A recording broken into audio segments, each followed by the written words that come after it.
Hey, nothing going on right now? Or did your wife just hand you a honey-do list?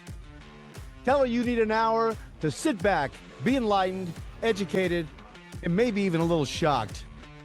With another episode of Two Average Joes. With your host from Lake Havasu, Arizona, Tony P.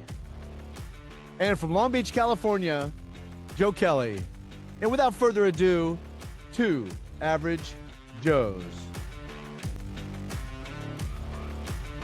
There he is. How you doing, buddy? We're experiencing a little technical difficulty here. We're sorry about that. No problem. How was the game last night? Well, Who won? we got spanked 6-2. Now, and that could be looked at as a bad thing, but the funny thing is that my two favorite teams are the Braves and the Angels, and that would be my ideal World Series with the A's with the Angels being swept the whole thing by the Braves. But we had three seats up from the field, right next to the dugout, the visitors' dugout. So all the guys got to see him enjoy that, and I'm with a woman who absolutely loves baseball. What more could you ask for in life? So she had a great time. It's like a picnic. So hey, I'm a happy camper. So it was a date that we really enjoyed. So that was the bottom line. We had a really good time. So when you say it's a picnic, okay, so you're at the game, and I know you go to the stadium. Do you visit the concessions? Is there a treat that you get routinely? Like some people, it's the Dodger dog or whatever. Or do you just stay away from that for health reasons? Well, the thing is that now that I know what's in the stuff, I don't really touch it because it's like I don't want to get near the hot dogs, and it was probably yesterday's hot dog anyway. I don't really feel like throwing it back in the hot water and getting it heated up. So actually, I had a Wagyu burger with duck eggs on a protein wrapped before I came to the game. So I usually just buy a diet soda just to have something to sip. I don't really, but I used to go full out. I used to eat all kinds of food, but I think I have to take out a small loan now when you go to a game to buy something to eat because it gotten so expensive. Yeah. It's crazy. So. And what's the game? Like 3 hours, 2.5, 3? It was about 3 hours. It's good because it got the pitch clock going on now, so it takes some time off. And it was a lot of up and downs. It started off well. Drake Baldwin hit a home run, second person up to bat, and after that, it was all downhill. But I enjoy it. There's a guy named Jorge Soler that I've watched. I've seen him multiple times. I saw him play on the Braves. I saw him play against the Braves with the Marlins, and I've seen him in other places. But he's one of my favorite players, and he's an Angel now. And there was I guess Trout hurt his hand, so he wasn't there, which was no big deal. But I just enjoy hanging out at the field. It's really nice. And when I mean a picnic, it's like you go to a football game and you can piss off the people next to you because they're so intensely involved into the game that they don't want to have anything to do with you. Where it was nice because I sat in front of a bunch of people from Venezuela, and that's where Ronald Acuna Jr. is from. Acuna is. So they were all talking in Spanish, and it was kind of cool because I'm taking a Spanish course right now on my own. And I understood about 3/4 of what they were saying. And even one time there was a kid that lost his ball, and I wanted to say perdió el pelota, but I didn't want to say he lost his ball in Spanish because I was a little nervous to say that, so I just left it alone. But I had a good time. It was wonderful. Got to say all my favorite players, so I can't complain. Well, on the Michigan end of things, U of M took it, right? Fantastic. Well, my sister is probably very happy being a Michigan girl. I know you are, being from Detroit. And they were both in it the whole game. It wasn't like the ass whooping that Arizona took from Michigan. But and Red Wings, dude, there's like a week left. There's like 800 things that have to happen type of deal, right? Like they're not numerically out, but there's got to be a whole lot of losses from some good teams, and then they have to sweep or whatever. I don't know. Too much of a perfect storm, Pistons number 1 seed in the playoff. There you go. So representing all your teams. I like that. Yeah. Verlander. They put Verlander on like a 15-day. I don't know. He was a little old, but so I had a couple of things I want to ask you, and I don't know if you caught this, Okay. and because I know that you're someone that has the ability to and always had the ability to defend themselves. Do you know that show Reacher? Oh yeah, I love it. The big guy, Oh yeah, yeah. Alan Rickson, Rickman, or Rickman, I think Rickman, yeah, something like that. Rickman, Yeah. big guy anyway, right? Oh yeah. So there's this whole thing, and he had a body cam on, and he's riding through the neighborhood with his two kids, two teenage kids, right? They're on like street bike, motorbike, and apparently they'd been racing down the street a lot, and I'm sure it's a pretty nice neighborhood, right? Yeah. So Yeah. he's not the only one with dough. Yeah. Exactly. So he's going down the street, right? He's got his two kids behind him, and this dude steps out into the middle of the street. I don't know if you saw this video, and of course he stops the bike, and then he tries to go back. I think he go around him or whatever, and the guy stands in front of him. So finally, the bike goes down, and for some silly reason, this dude goes after the research guy, right? The brick, and well, it didn't end well. He literally dragged him over to the side of the road on the grass and beat his ass on tape,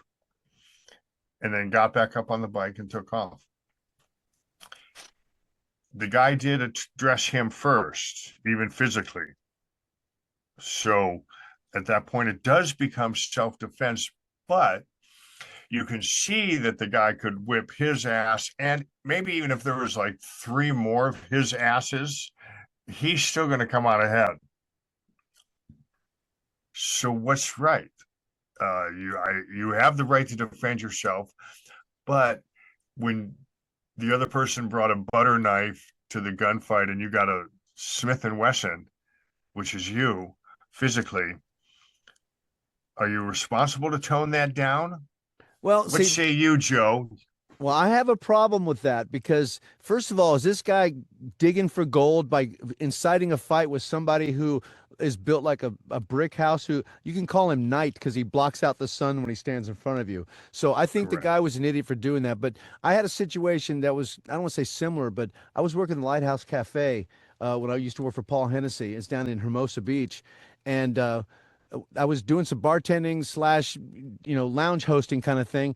And somebody said, "Hey, Mike's got a problem with some guys out front." I go running out there, and Mike's squaring off with this Samoan guy, and Mike hit him with everything but the kitchen sink. And this guy went, good luck. He just kind of looked at him, Right. and I went, "I'm going to go in and call the police." Yeah. I'm not stupid. I'm not going to hit that guy. And by police, you mean SWAT. Yes. Well, I learned actually something I learned. I mean, I know we're going into a cul-de-sac, but when I was taking athletic training, my coach, I told me, I said, it just pisses him off. If you shoot him, it just makes him angry. He goes, "Let me show you how you mess with him." And he had this guy sitting on a table, guy, 350-pound lineman, grabs his thigh, grabs his heel and says, "Relax." And he's moving his heel back and forth. So there's like play. There's like a quarter-inch play in his knee joint, and he had to get his knees wrapped. He goes, "You want to piss these guys off? Just hit them with about 16 pounds of the pressure on the side of the knee, and they'll go down like a house. They're not doing anything." And is that like if you're squared off, is that the straight ahead work, or is it particularly the inside or the outside of the knee in the lower section, I'm assuming? Well, when I was learning self-defense and I was working with it, I would kind of go up to the face as a fake and take their focus that way. And as I'm going that way, torque, and you just take a side kick, just a side kick right to the side of the knee, and they're not doing anything, man. They're going to be in some Right. serious pain, So it's Right. like I think that Reacher had a right to defend himself, but I think I might have used a little more discretion because it seems like I've seen a lot of people on videos try to incite somebody famous so they can get paid. And it's like Right. maybe the guy Right. didn't need to get paid, but I don't know how much they were racing up and down the streets. But Right. when you see a guy that big on a bike, you probably should let him just go and have a good time and just go in and yell at your dog or something because you'll have a better. And how about just call the cops? If he's Yep. speeding down the road continuously, just file a complaint. Mhm. because if it's happening that often, right? I mean, apparently it didn't seem like it was a one-time thing. But either way, you know what? You step in front of someone like that, I think you have to say to yourself, I know that I now have to take this to the whatever length it's going to go. Right? Well, yeah, because I mean, it's like I've seen people like on their phone or just walk out in the street. And I'm like, dude, you're gonna argue with a 1,500 pound car. You're gonna lose that argument. Now, even though it's a smaller bike, you're an idiot for doing that. I mean, you should just say, hey, can I have a word with you? Can you please not do that? Right. Instead of Right. walking out like you're all tough and everything. Because, I mean, I wouldn't Right. as proficient as I've been with fighting. I'm not stupid. I mean, I fought big guys before, and it's like if you don't square off with them and Oh hit them man, quickly, you can cancel that Christmas is because you're funny. going to get pummeled. But hey, So c'est la guerre. yeah, that's a tough one. It's a tough one. He certainly had the right. He probably would have been enough just to put him on the ground I enjoy without the. him. I enjoy him as Reacher more than I do Tom Cruise. Well, I never read the book. I don't. You probably did. I don't know. It started. No? It was a book, right? It was a story. So whatever the story was, apparently the thing that people had with Tom Cruise, it was a good movie. I enjoyed it. Right. I Yeah, mean, it's both not of a, them. not an I saw Oscar. It's both of not those going to win an movies. Oscar, but it was noted online a few times just the reference to Reacher in the books physically described his like an overwhelming physical, and like Tom Cruise is like what, 5'7". I mean, not If taking that. anything away from his physical I abilities, think but he's 5'8". Give him some credit, okay? that's what those boots, but Yeah, special boots. the But lips on it. so that was the thing. So this guy actually sort of, if you're a true like Reacher fan, I guess, if you really dove into the whole storyline, appreciate his character to the book. I think it was if there were 3 seasons, then I saw two, and the third season I thought was garbage because it's like I think the problem with most shows that I watch is they Right. start out like bands. Bands will have a hit that sends them through the charts, and then they'll get a Right. contract and they go, we need 8 more songs. So Right. by song number 6, it's take a chance as you dance in romance and a trance to advance. I mean, come on, it's like so it's very hard to keep that momentum going. So and I've seen that with a Yeah. lot of shows. I'll enjoy the show and it's like I'm done with this. I don't even like the Tulsa King. I thought the first season was hilarious. I thought it was perfect. It was a perfect way to showcase Sylvester Stallone as a gangster because I think he can only either play a punch drunk fighter or a gangster. That's about all he can Right. really do as far as I'm concerned. But he killed that role. But then they get into the point where the people that are working in the pot shop, like the really timid girl, becomes like all tough chick and everything. It's like no, that doesn't really happen in real life. So Right. I'm a little dismayed at the Reacher thing. In fact, my wife and I watched the first episode and we're like, we're done with this. And the third, I think it's the third season. It's like, no, it's getting Right. stupid. So, but I do like his character. I do like the way he portrayed it. Just Right. big and just a monstrous kind of a person.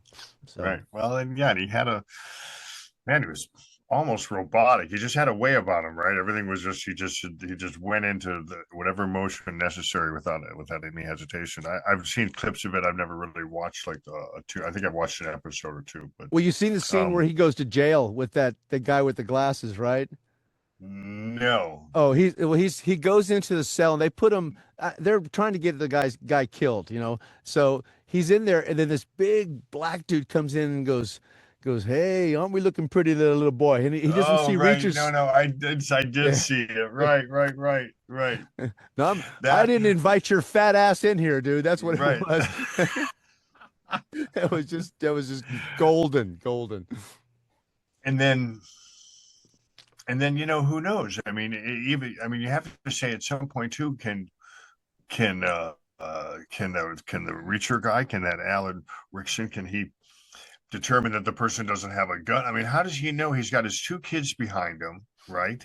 If this guy's crazy enough to walk out into the street and try to get in your path, stop your motorcycle, who knows if he's got something in his waist or something? I mean, I don't know. I'm not trying to justify it, but again, Hey, I it's agree with alarming you. when you got your 2 kids behind you. There's some guys pulling some whack job shit right in the middle of the street. Hey, when I used to have altercations, I go, look, I'm in fear of my life. I want you to know that. When I'm in fear of my life, I'm allowed to defend myself. And I say that for everybody around to say, well, it seemed like he was afraid. And that's so he was defending himself. If I just blindly knock somebody out, it's like, I'm It scared right seems now like he before was I kick your afraid. ass, okay? Oh, that's awesome. Well, not to elevate this violent conversation, but Cheech and Chong, you're aware, right? Love him. So, so Chong is the was the thinner one with the beard, right?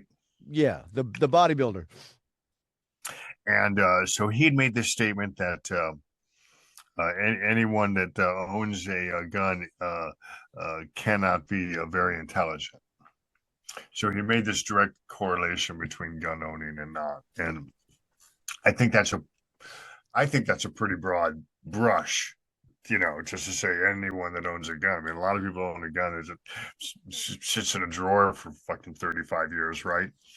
Um, but I might not I mean, say it that is to a right Ted. to have them. So Well, what? I think that that might not be the thing to say to somebody like Ted Nugent, and he's not exactly a stupid person, and that guy would shoot anything that was moving, so I don't agree with that statement that, I mean, I think that's a little bit too pacifistic, but Yeah, you know. right. I mean, it's certainly a broad stroke, right? I mean, you're talking about entire American population, anyone that has a gun. I mean, it's like, well, I'm sure there's some pretty bright scientists from Harvard. One of them has a gun, shotgun, right? Hunting gun. People hunt for sport. Not everybody owns a gun for self-defense, even That's true. That's true. theoretically. Especially, you could do just as much damage with a bow and arrow, I suppose. Hey, one of the smartest But guys I know, he's just became the commander of the Long Beach Police Department, and I go to church with the guy, and he's packing all the time, man. He's got his gun with him. I don't know if he's got it in church, but it's like I right. would not say he's a stupid person. He's one of the smartest people I know. So I disagree with that Well, statement. it's open carry here in Arizona. You don't even need a certificate or anything. It's just the way it is. Nice. Do you see it a lot? Not a lot. I know, but I know people have it on them. Not everybody shows it. Some people wear it on their side, but you're so used to seeing it. You don't. And you can tell the demeanor of the person in a way, right? I mean, you can just sort of tell. But anyway, it's just. I mean, there are buildings that don't allow you. They got some of the banks in some places. So oh, a little coffee treat. My Yeah, the wife bank loves where me you would so want much. someone to be armed the most, right? I mean, if I was in a bank and it was getting robbed, I'd be pretty happy if 3 or 4 people in line whipped out their gun. Well, I was watching this one video, and it was in a casino. This guy walks in with a gun, and there's this old man. He's probably pissed off because he's losing on the slots. Just got up and started drilling this guy. It's like, get the fuck out of here. Like, yeah, that's what you get, man. Don't mess with an old age and treachery every time, man. To take you out. Hey, I don't know if you remember. I don't know if it was our first show or second show. We were talking about Animal Farm, George Okay. Orwell. Oh yeah, love the book. I just saw that the movie's coming out. Oh, that's gonna be good with It's animatronics. loaded with stars. I can't even list them. But people are curious, comment wise, to see how true to the book they'll keep it because it's animated. Right, right. And they're gonna they're gonna how it is, things get changed, so the curiosity is how close, other than just following the general theme of the movie, which is easy with the pigs. But anyway, I saw a clip of it. You check it out. I don't really go to the movies, but if you do, or if you No, if you I watch them at if you home. see it, let me know. Well, I will because I'm reading the 50 books to read before you die, and that's one of the books is Animal Farm. So I've read that one, and what we have a tendency to do is to find a movie they've made of that. So we saw, it was let me see, we saw uh, um, To Kill a Mockingbird. So seen some good renditions. We look online. What's the best rendition of this movie? Boom. And so Lord of the Flies, we saw that when there's multiple renditions of that, and the one that's truest to the story we watched, and it's like it's great. Now I get upset with some things. I mean, I'm not really. I have never traditionally been a Harry Potter fan, but my friend wanted to read this series, and that's the series is part of the 50 books, and it's counted as one book. We're on book 5, and it's really. I think it's like reading graphic comics. It reads really, really quickly. But as we got to the third and fourth movie, it's like, no, they're doing it wrong. But what I like is that HBO is coming out with a series, and it's going to be 7 seasons, and each season is one book. And the reason they did that is because true fans got pissed off because it deviated. Same way Game of Thrones. It's like, you got to be kidding me. I'm a truist. I've read every book, all the books of Game of Thrones, plus the even Night before of you saw the show. Yeah. That was the reason I heard about the show. I go, well, I'm going to read these books. I started reading them, then I watched the show, and I'm like, this is matching really good, really well. Right. But then after the first season, it deviated, and I'm like, oh, you got to be kidding me here. And we can't even get any recourse because now the guy says, I don't even know if I'm going to write the rest of the story. So it's like, thanks a lot, dude. But yeah, I have a big problem. I guess with that's that. my advantage. I don't read the book, so the movie is the only part that I would know, with the exception of Animal Farm. If that Well, comes I did watch just when I watched it, I said, what's the best version? And it was some cartoon version of it. So I watched that one just to see what it's like. And I'm like, yeah, that came pretty close to the book. I was pretty happy with that. But I'm looking forward to that because they're going to do another one of, they just did a new Lord of the Flies, which I want to watch. And I think it's Aldous Huxley's Brave New World we read, and I want to see a movie rendition of that because that's futuristic, very cool. I like that. So yeah, I'll give it a gander, and I won't go to the movies, but I'll watch it at home. I'll wait till it comes out and watch it at home. So I have 2 movies I want to ask you if you've seen, because there would be I have probably like a top 3 movie list, and one of them is very popular, so I know you've probably seen it. You've seen Godfather, right? Godfather 1 and 2. Multiple times. Right. So, but have you ever? So Robert Duvall passed away about a month or so ago, and I always my favorite movie was The Great Santini. Have you ever seen it? That's a good movie. That actually probably would have been me if I went into the military because I would have been a drinker and been crazy wild guy. So yeah, I loved that movie. I loved it. Fantastic. And then just the way you know, everything you hate becomes everything you are, right? So the family, the son, remember the son at the end making everybody leave at like whatever 5 a.m. Everyone was bitching. Yep. He was doing what the old man did. Mm-hmm. Yep. Even though the old man was hard on him, I mean, it's just, but you get to know the person for the person. Well, that's just off on a little quick side note is I used to have this black lab named Kahlua when I lived in Walnut Creek. And Kahlua, I didn't get him fixed. I don't know why I didn't, but I let him just swing freely, so to speak. And one day, the female dog upstairs went in heat, and my poor dog was like, oh, howling all the time. And working in the restaurant business, you get home at 3 in the morning, and you're just like, well, shut up. And so I went out there, and my dad used to have this thing. He didn't yell. He would talk like this to his teeth and get pissed off. And I went out there, I looked at my dog, and go, if you don't shut the fuck up, I'm going to. And he started pissing down his leg. And I stopped and I went, I know, I'm sorry. I know what you're dealing with. I dealt with the same thing. I'm sorry. Come here. So, yeah, we had to clean it up. Well, it was outside. Didn't matter. But you become. Oh, good. I became my father. I still have become my father. I mean, I don't figure things out. I ascertain them. So, it's like I kind of have become my dad. That is awesome. So those are your 2 favorite movies, Great Santini and The Godfather? And the third, some people might call this movie cheesy. I don't know. I just thought it was well written, and I thought it's James Caan is in it again, so already in The Godfather, but James Caan in The Thief. Oh, I haven't seen that. Great soundtrack. I think it was, if I'm not mistaken, it was produced or directed. I think it might have been directed by the same guy that was used to direct Miami Vice. Oh, Okay. So the cinematography, the camera angles, like when the cars are going, just you can see bits and pieces of his work. But The Thief, I'm writing that down. I'm pretty writing good that story. down. Willie Nelson's in it too. Nice, nice. Slick Willie. What do you But know? The only anyway, person that smoked Snoop Dogg under the table was Willie Nelson. yeah, I heard that. That's Yeah, crazy. it is. Hey, you mentioned restaurant business, and uh, I don't know if they recently implemented it or why people are at this point. I've seen a couple people mention online a bit of pissed off about Ruth Chris and a dress code. Now, I've been at Ruth Chris one. It was a long time ago. I mean, I know it's a nice steakhouse. It's not quite a Morton's, but it's not an Outback. But a dress code, no ball caps, no t-shirts, no gym shoes, no gym shorts, stuff like that.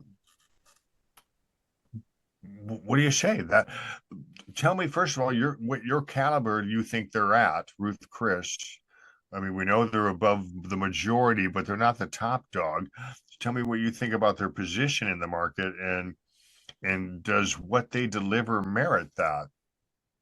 Well, that's a tough call because it's like I think you should. I've seen a lot of really rich people that dress really casual. Adam Sandler's one for to as an example. You've got Keanu Reeves is worth $500 million, and the guy wears ratty jeans and an old jacket, same jacket he's had for 20 years. So I think it's kind of sad that I forgot the name. There's a place that a place in Beverly Hills, not Beverly Hills, but in Hollywood, this restaurant, and I think they're closed now, but you have to be dressed nice to go in there. And on my first date with Dee Dee, we went up and saw the laser light show up at the observatory up there at Griffith Observatory. It was the Right, the Pink Floyd, laser light show. And I go, let's go get some dinner. So we went down to go in there, and I was dressed. I mean, I had Barry Bricken pants, $350 pants. I was wearing Bally shoes, which were almost $900. I mean, I was dressed nicely, but I right. did not have a collared shirt on. I had a sweater on. And we got to the door and came in. And he goes, "I'm sorry, we can't serve you." I said, "Why not?" He says, "Because you're not wearing a jacket." I said, "That son of a bitch kid right there is not even old enough. He's got his daddy's credit card and he's got a ratty pair of jeans on." He goes, "But he's wearing a jacket." I said, "You've got to be kidding me." And so we had to leave, and I don't know, had probably Tommy's number five or something, Pink's hot dogs, who knows what it was, but they wouldn't let me in Can't because go I wrong wasn't. with either one of those. It was wonderful, actually. I was in the right mood, dude. It was perfect for where I was at. uh, But yeah, they wouldn't let me in. So I think that it should be. I mean, I don't think that you should let somebody in who doesn't have good hygiene, who's obviously not who's got maybe last week's clothes still on. There's got to be some discretion because you want to make it nice for the other patrons.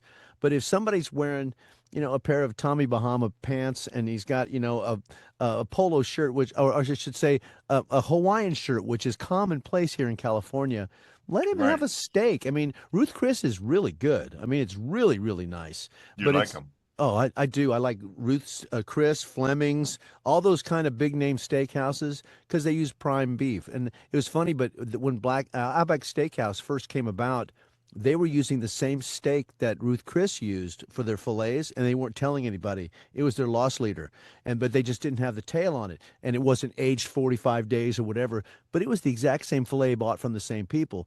So I'd always get my fillet at Outback. So I think it's wrong to penalize somebody because they like a casual outfit. I do. Right. I'm sorry. So, but if it's like if he smells like yesterday's laundry and he's grubby and he's got dirt under his nails, well then Wouldn't that maybe be even no. harder to enforce? Like, how would you enforce that as a manager, right? Okay, so you're working, all of a sudden this dude walks in the front door, he's living outside, sleeping in his own fucking piss, and he comes in and wants to have dinner. And he's wearing a jacket. He meets the dress code. Let me just make it completely wild, right? Okay. I'm maybe maybe the sport court's even a little tattered. Where do you how do you define that in your rules? Well, it's you and I both know. every restaurant has the right to refuse service to anybody for any reason they want to. And that's a good little disclaimer to have. And it's like, I would say, sir, I'll tell you what, I'm not going to let you dine tonight because you've come in obviously disheveled. And it's like, that's not going to be courteous to the rest of the guests who took time to feel good about this special event. And that's what we consider this restaurant, a place to go for some special event. Well, I just want a steak. Well, that's fine. I tell you what, you go take a shower, come back tomorrow, and I'll buy you that steak. I'll buy your steak. Good for you. So, Exactly. so you got to be kind about it, but it's like, look, dude, I can't do that to the person sitting next to you because you smell like BO. I'm sorry. That's just there's an issue there, and I don't have the hygiene products to make you feel better, but you need to do that yourself. So I think I would go to that trump card. I have the right to refuse service to anybody I want to, and I don't want to serve you because I will get upset customers everywhere else because of satisfying one person. The needs of the many outweigh the needs of the few or the one, as Mr. Spock would say. So that's what I would go for. Well, he wasn't wrong. I mean, and that theory is followed through even in the name of science, and there's a multitude of ways that did make sense. I mean, he was logical. Yeah, well, that's true. So, I have a couple odd topics. Okay. And let me give you a quick choice: controversial, deep thought, or random, not even going to change my life type of comment. I like the deep thought questions, the ponder, the thinker kind of questions. Perfect. I like those. What does freedom of speech mean to you?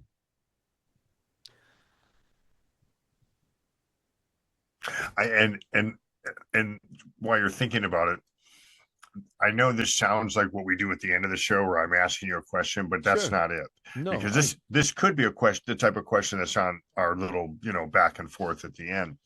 But I'm asking you more because of the timeliness of it. Well, I think that you do have freedom of speech, but my rights begin and end where yours begin and end. So my rights don't trump your rights. So if I want to walk through a restaurant or like through a crowded mall and yell whatever I want to, I don't think that's right. I don't think you should be allowed to do, even though I have the freedom to do that.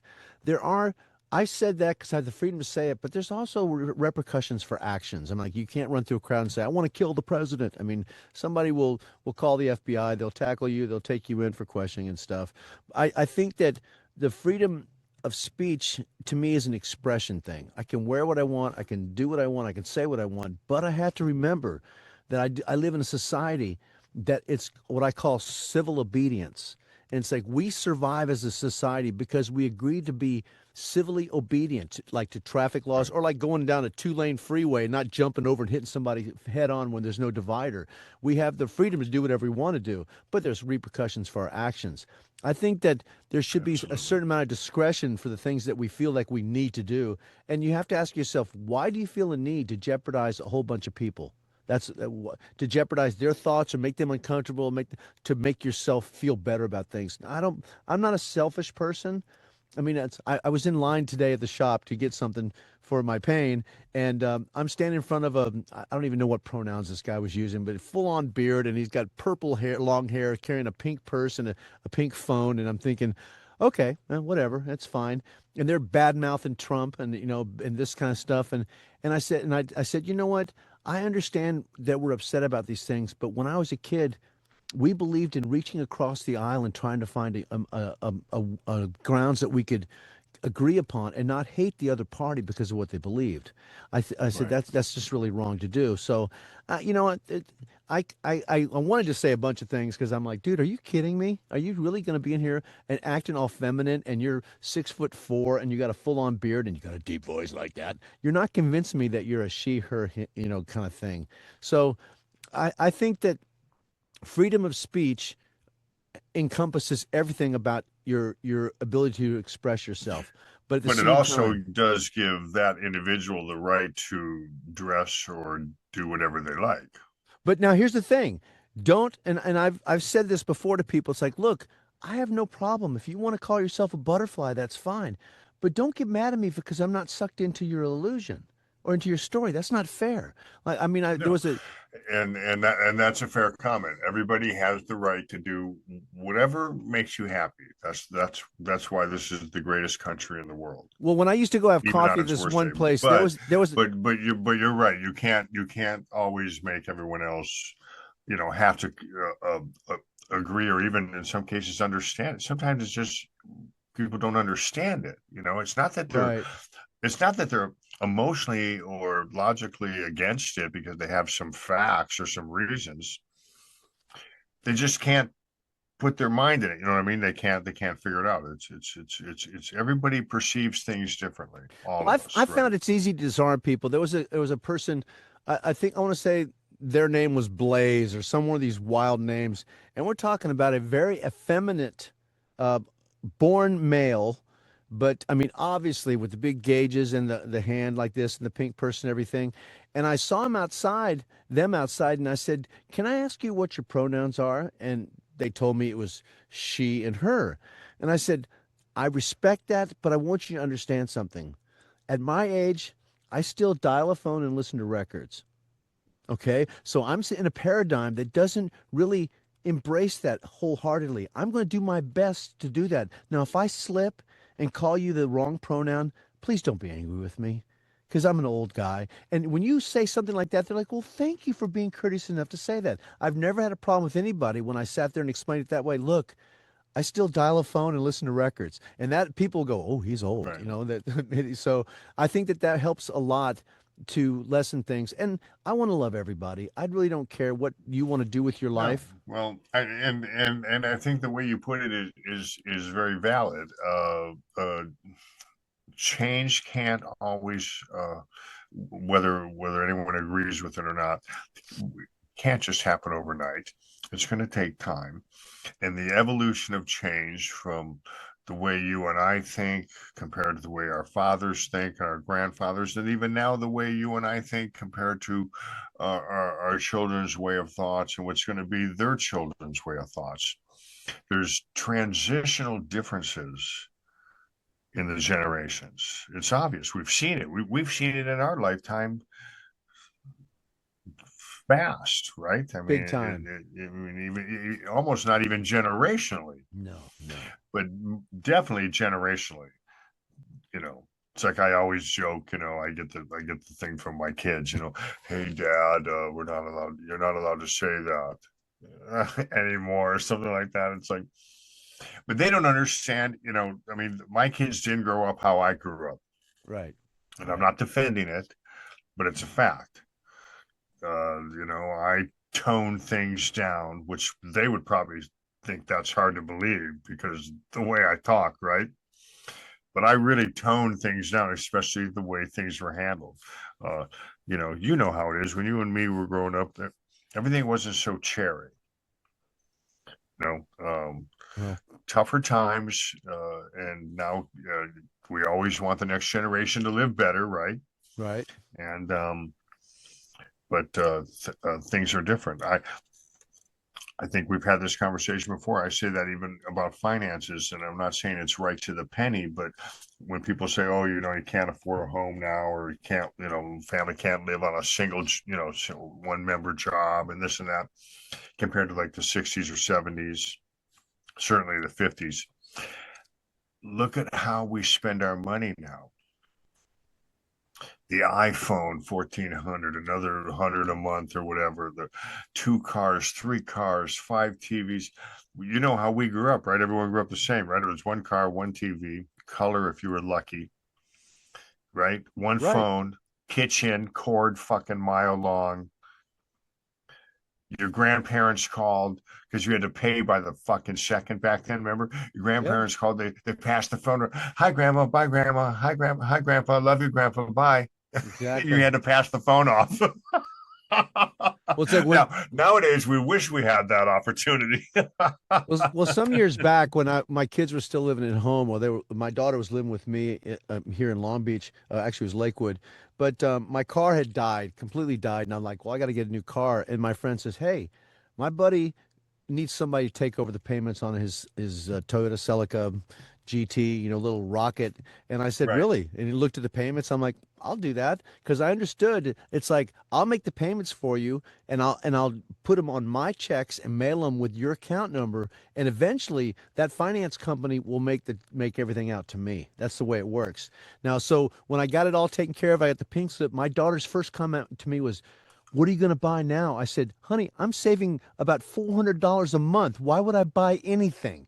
This car is Right. fine. It's got 85,000 miles on it. I don't need another car. Just because I can buy one doesn't mean I should buy one." So Right. I'm the kind of person that's like, I mean, I know it sounds crazy, but I'll be 65 in a couple of months, and I'm looking at my clothes and told my wife, I don't really think I need to buy anything else. Most of my stuff is Land's End. Now, It'll last 20 years, and if I last 20 years, I'll be it, shocked. it comes down to, do I want it or do I need it? Exactly, exactly. There's not a lot I need anymore. It's like No. I don't so I don't need the next biggest toy and the next But newest thing. you still make the decision even at like the grocery store, for example. You know what I mean? Like, I mean, are you still somewhat frugal? I mean, do you watch what you buy? Or, I mean, groceries are so fucking expensive now. You must keep it, Well, the one I thing know I've that's changed my habits. But the thing that's nice, I know your wife does a lot of cooking for you, but I do most of the cooking in my family. No, And I do most of the cooking. And the thing is because I mean, I'll go someplace. I'm like, I can make that better. I don't want to buy that crap or pay that price. Right. So I buy the stuff. Now there are sacrifices that I've started to make. I started researching things, and it's like I like to drink milk, but I'm not drinking the milk coming from Walmart anymore. I buy Horizon Valley, which is $5 a half gallon, but it's made. Right. I mean, the people are nice to the cows, and people don't understand this. It's like if you go to one of these puppy mill type things that they have them, the suction cups attached to their udders, and they're just pulling milk out of them. Those cows are going to be stressed out, and the hormones released change the flavor of the milk. So you want cows that are being loved and cared for and allowed to roam free on the grass fed, and that's what I buy. And I told my wife, I said, "Here, taste this." I'm like, she's like, "This is amazing." I go, "It tastes better. It really So, does." so now that could create the whole argument to my comment about, uh, do I want it or do I need it? Right. That's how you're supposed to break everything down. But now you're in the grocery store and there's the shit milk for whatever, three bucks a gallon, and you're $2, paying yeah, five three, yeah, something for a $4. half. Right. You've now made a decision. Now, is that because it's a want or a need? Because you could make the argument for both because of the health benefit. That's So, true. Well, I look at it this way. It's like there are things like I have a specific type of diet. I do 16, 24, and 36-hour fasting, depending on what day it is. And because there's this thing called autophagy and your body's ability to heal itself. And it happens when you fast a long time. See, the Bible knew what they were yeah, talking about. They talk about fasting. But it's like right, so there's things that I've decided that I'm going to do, and the way I eat is different. I mean, in fact, I don't eat breads. I don't eat tortillas anymore. I don't eat pasta, very little rice. I don't want to do anything like that. It's mainly protein and some carbs. And I do lots of protein. Like I like duck eggs. And so I have a friend of mine that sells me duck eggs on a weekly basis. I'll make a duck egg and I don't use a bun. I use a couple of romaine leaves and put everything between that, and it's messy, but I don't care. I yeah, just my body Jesus. feels better, and I don't have a bloating that happens when I eat any kind of bread product.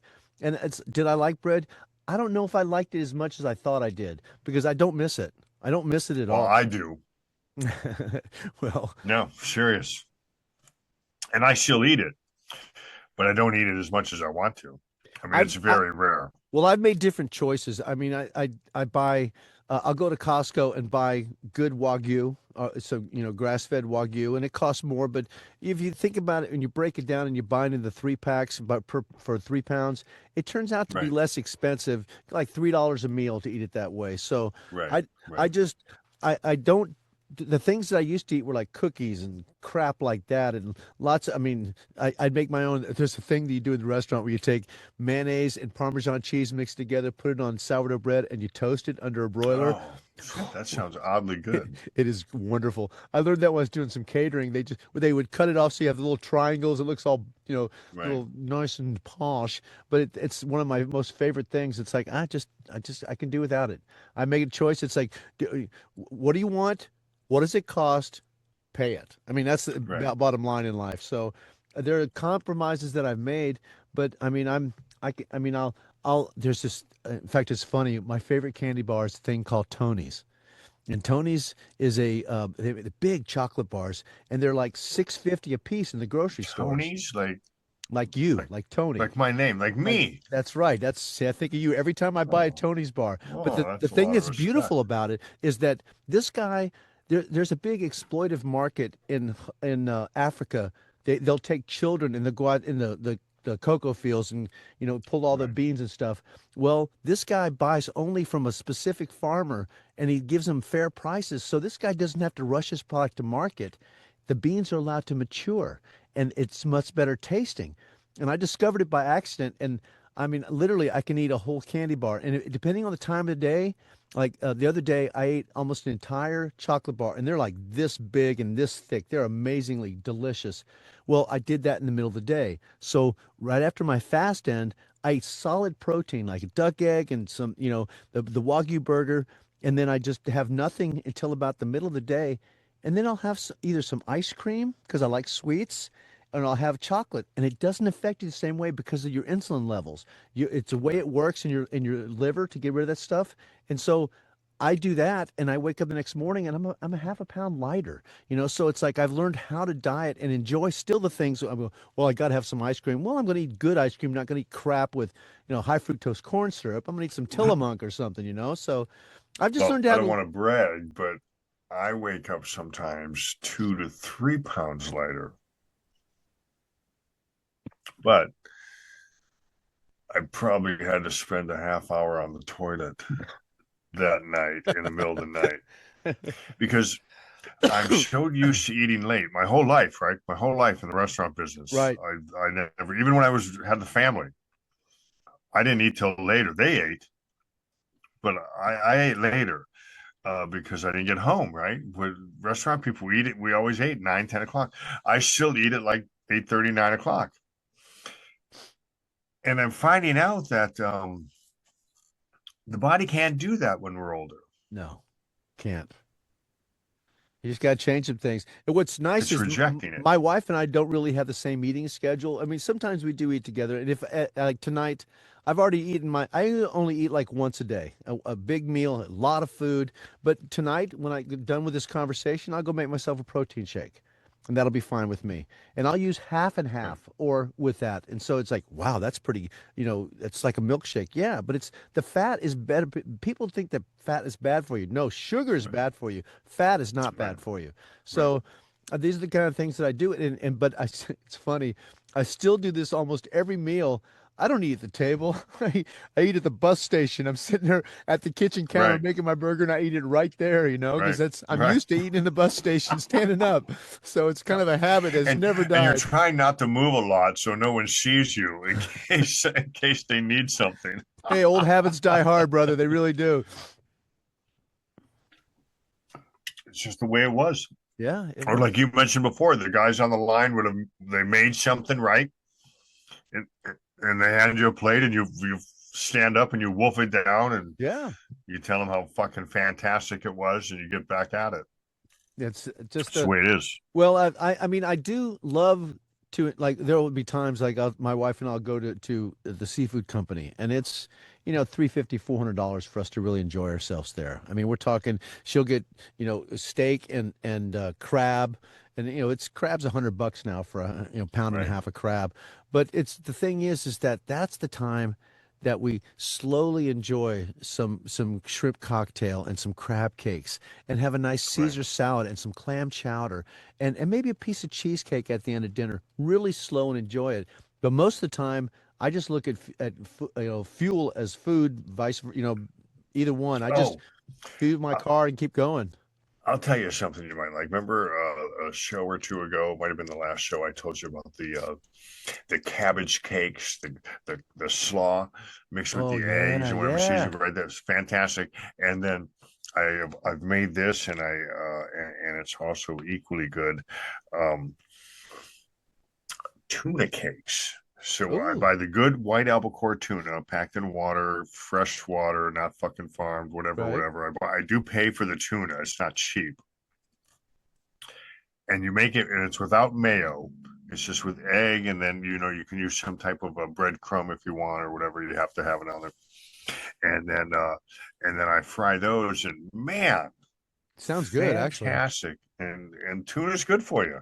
I mean, I've always been a tuna guy. I mean, I like tuna fish sandwiches. I like tuna put on yeah, a salad. I mean, I've always liked tuna. It's one of those really inexpensive, comparatively speaking, foods.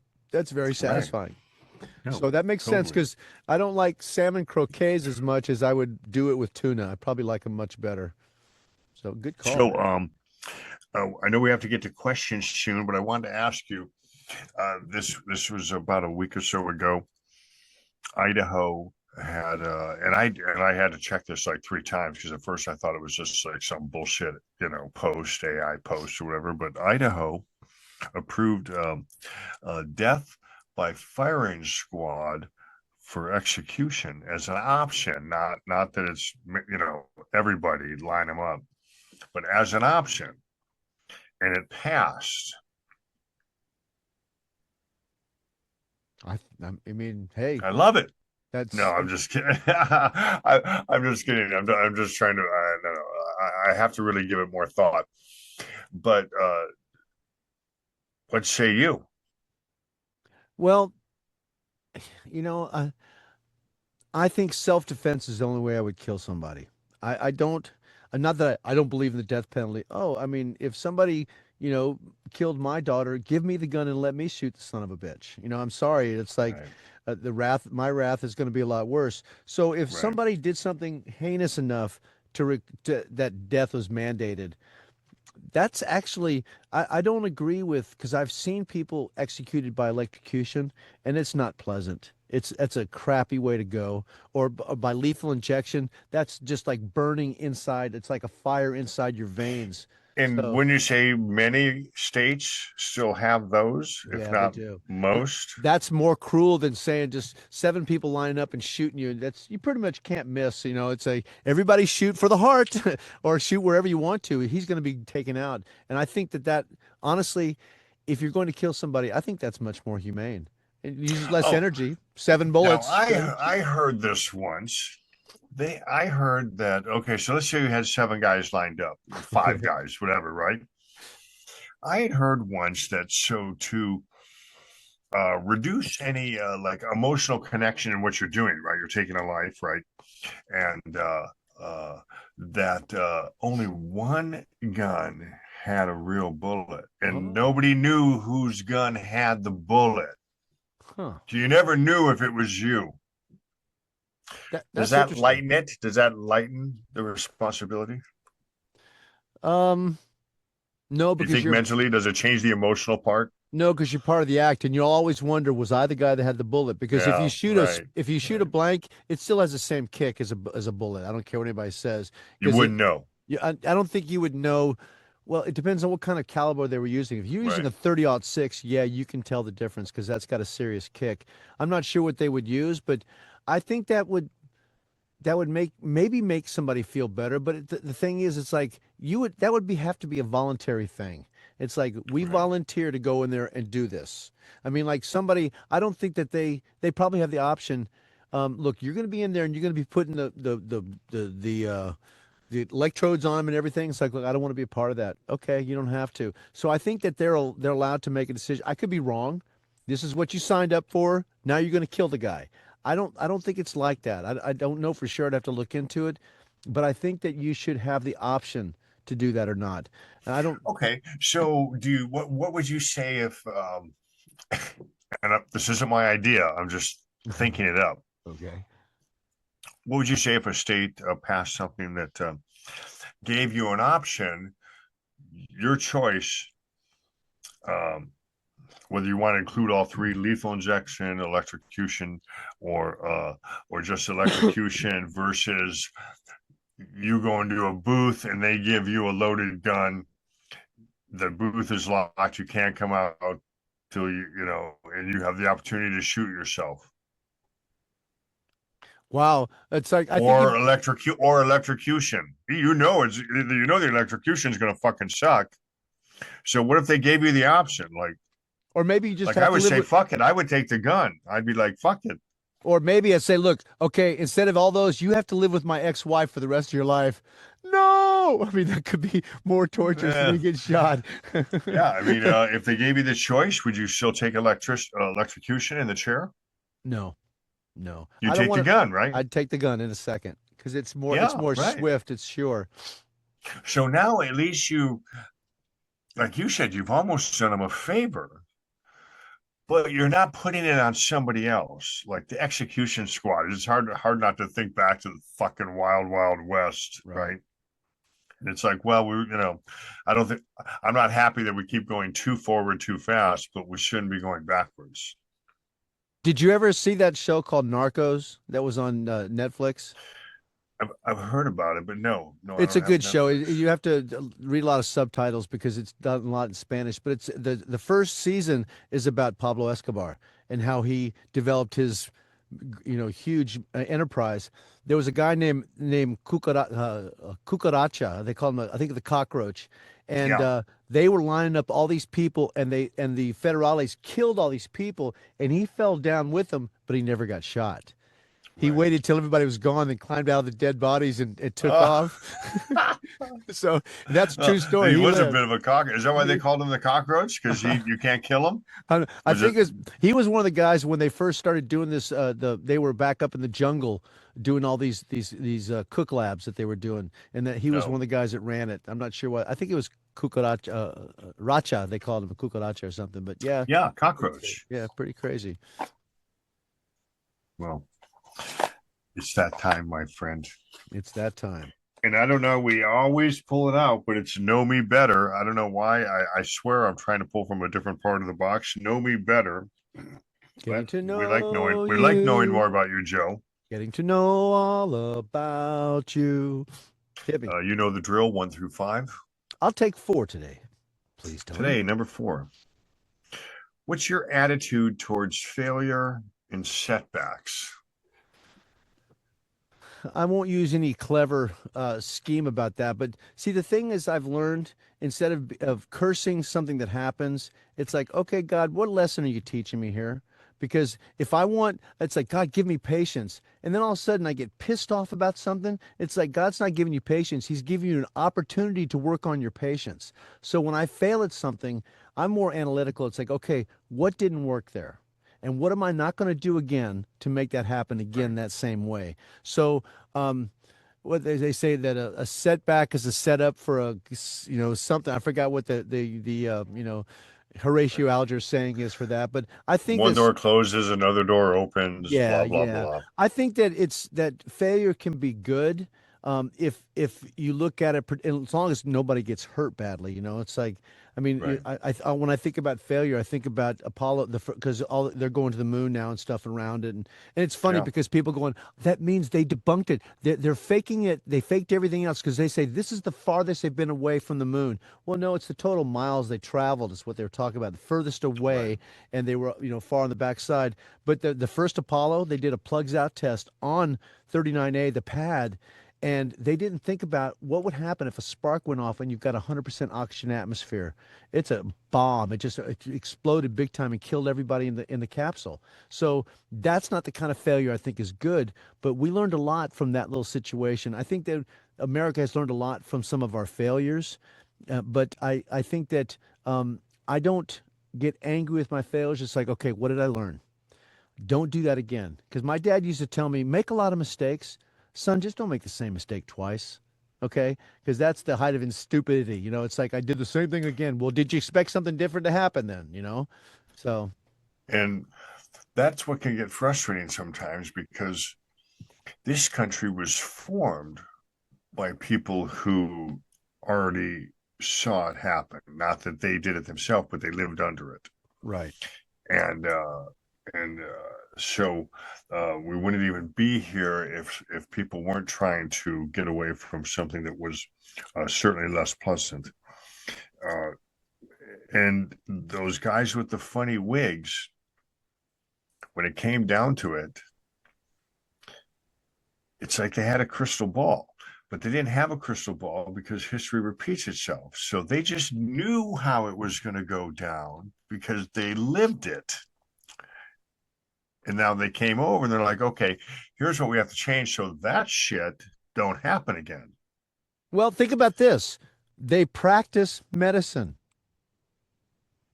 I mean, there was probably more times than not that they went, oops, okay, we're not going to do it that way next time. Let's do it a different way. Because they weren't successfully completing medicine. They were practicing medicine, which And means we're still doing that. Look at COVID. Look at the people that died because of the ventilator.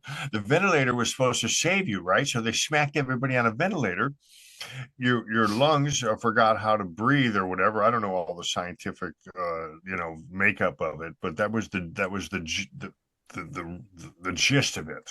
yeah, When they took you off, could your body physically breathe on its own again? And it couldn't. And that was the problem. right. And it took them, I don't know how many hundreds, maybe thousands of people. They, I almost said they killed, but that would be improper. Yeah, That it was not successful with. right, right. Before they said, hey, everybody, let's get together. I don't think we should put people on that fucking ventilator anymore. What do you guys think? Yeah, man. See, dead, dead, dead, dead. Don't Right. have And anybody then they living. started treating it like the flu, and people aren't dying as frequently. Right, They're right. getting the same thing. We're I just agree. handling it better. And this is 2020, 21. When did that happen? 20, right?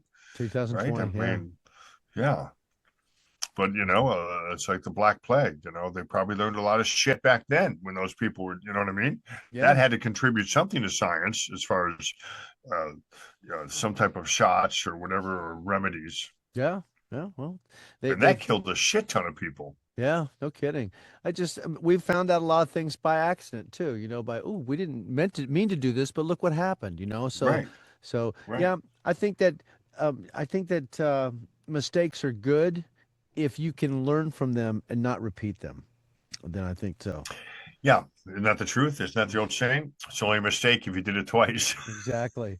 Okay, I have two questions here. I think I'm going to ask you this one. In your own not so humble opinion, what is your most likable quality? Tony P. Um,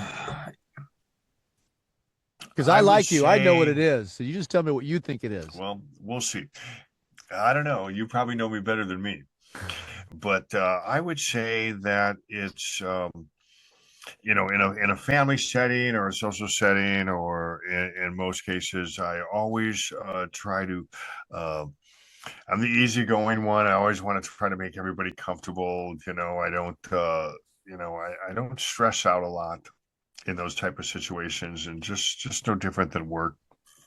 So I think it's the ability to know the room, and that's why I've always had multiple relationships with different people. I talk to this multitude of people differently, and no different than when I worked, right? So when we were managing restaurants, there were some people you had a relationship with. You could take them out to the back dock and say, "Hey, Joe, you got about 2 weeks to fucking figure your shit out. We cool?" Oh, Yeah. okay, yeah, thanks, Tony. And then boom, and he went and got his shit together. And there was other people you had to fucking massage it, and okay, we're gonna try this. Can you just be on time for 3 days? That's our goal. And Could you you please had, quit sometime soon so I don't have to yeah, I do mean, this anymore? you had different relationships and you had different communications with people, right? Exactly. Some people I could be much more straightforward, but I would say that in general, I always try to get along with everybody. Now, if you've been a dick to me, then I'm not I'm not going to not be a fucking dick back. Then unfortunately, I'm not mature enough. Well, if I can interject into what you just said, I believe having worked with you and for you, I think one of your biggest qualities, your best qualities is that you're a servant. You like to take care of people. I mean, I remember you serving people I mean, why would you lower yourself to go and take care of a table? You did. You serve people. I've seen you bus tables. I've seen you, go back there, roll up your shirt and work in the dishwasher to help the guy get all those 5 bus tubs of dishes out of the way. So I think that that's one of your most likable qualities that I found is that you're not willing you're willing to do whatever it takes to work to make things work, even if it means you have to humble yourself to do that. And I've always appreciated that about you.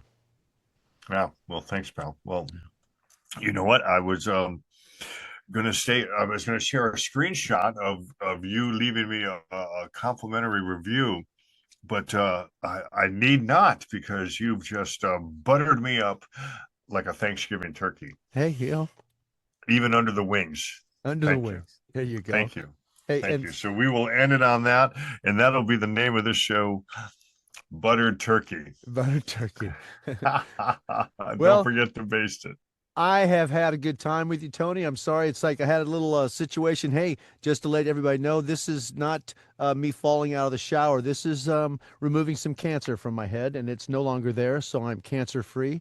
I don't want to say I'm a cancer survivor because it's just squamous cells, but it's still it's a nice long scar, man. It freaked out my family when I saw it, and so it's a pretty one. Yeah. There's number of I didn't want to be the one to bring it up, but you are a cancer survivor, in my opinion, because in my opinion, and again, I'm an idiot. So when I start giving medical advice, that's when you should fucking tune out. But in my opinion, we all carry cancer. Yes, we do. And it's just certain things that bring it to the surface. So just the fact that you can combat it, not have it, or rectify a situation, you are. I mean, just walking around not dead means you're a cancer survivor at this point. And I made sure to tell him, like, look, if you don't have to cut my hair, I don't want my hair cut. I grew it back for a reason here. So he moved everything over the side and didn't cut one bit of hair off my head. So it's okay. right I know we're running late, but that's funny because when I was driving back to my office to do the show, I was driving. I'm like, because I knew you'd had some type of procedure, right? But we didn't talk about it because we don't, we try to keep things real. Right. And first thing I thought is, oh shit, is the hair gone? I thought maybe you shaved it again, right? I almost did. I thought, you know what? I don't want them cutting a big block of hair out and me having to deal with it. I said, I'm just going to shave it off. But I called them first and they said, we shouldn't have to shave any hair off. It's right there between your widow's peak and your forehead. It's right there. And they didn't. They didn't cut one hair off my head. I pulled more hair out, pulling the bandages off than they took off. So, hey, I'm a happy camper. Hey, this might be a stupid question. They put you out for that? Just local. The funny thing was, no way. I was only no, I was totally joking.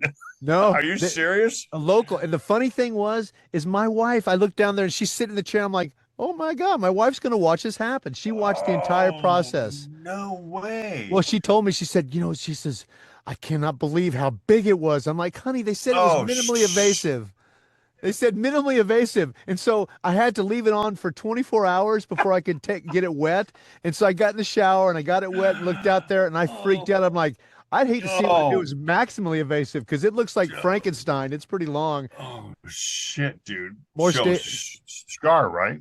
Oh, well, they said it'll be minimal. I've been putting this ointment on and stuff. They said it'll be minimal. I've got like 4 white little scars like that. They said it'll look just, like it belongs there. But, I'm not really concerned about that too much. My wife that's a good scar to have. Yeah, yeah. That's a don't fuck with me scar. I'm not going to give it as much cred as the 3 teardrops. That's definitely a don't fuck with me. But this doesn't hurt. This means that someone fucking hit you over the head and you still fucking kick their ass. Well, I have 4 little scars. When I was trying to be a vegan, I passed out a bunch of times because you just can't eat the same way if you're a vegan. But I hit a long hinge that's on our shower door, and it cut me in 4 locations. Well, and so there's 4 little white scars right there. And my granddaughter says, Pops, what happened to your head? And I said, okay, I'm going to tell you this. Now you have to make sure. Your mom likes to do a lot of hiking in the hills. I said, I was up in the hills and I went down to tie my shoe. I looked up and a mountain lion swashed at my head and caught me right as I was backing away. She got all wide-eyed. So I said, always watch what's going on up there because there's mountain lions up there. So this just looks like the dew claw over here. It's got me with the dew claw. Yeah, she must have really, really enjoyed her next walk. It must have been fucking awesome.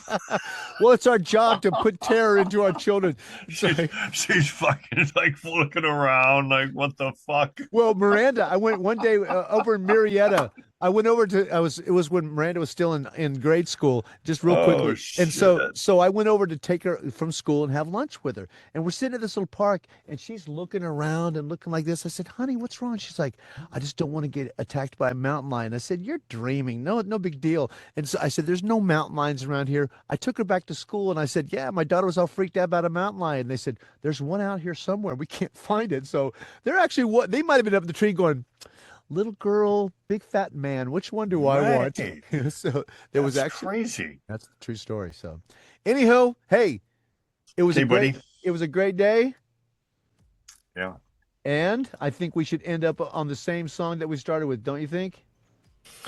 I'm with you. Well, thank you for joining us today. Had a great time. Tony, it's always a pleasure to see you, brother. You take care of yourself, and we'll talk to you real soon. Peace out.